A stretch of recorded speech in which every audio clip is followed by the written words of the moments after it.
Ministri e Brendshme Albana Koçiu në një deklaratë për mediat këtë të mërkur foli për protestën e opozitës. Koçiu e cilësoi si një protestë të dhunshme dhe u shpreh se autorët do të ndëshkohen maksimalisht nga ligji. Përpjekja e dështuar për të ardhur në pushtet, duke goditur punonësit e rendit, duke djegur institucionet e për më tepër duke përdorur të miturit për të hedhur molotov apo sende të forta mbi punonësit e policisë, që të mos ndiqen penalisht autorët e vërtet, është një akt i turpshëm dhe i dënueshëm. Protestat e Partisë Demokratike janë braktisur masivisht nga qytetarët, duke përfunduar tek një grusht militantësh apo element të paguar për të krijuar skenar imagjinar të një revolte popullore.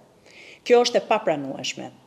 E drejta për të protestuar nuk është e drejtë për të dhunuar, për të shkatruar, apo aq më pak për të tentuar gjymtimin apo vrasjen efektiveve të policisë.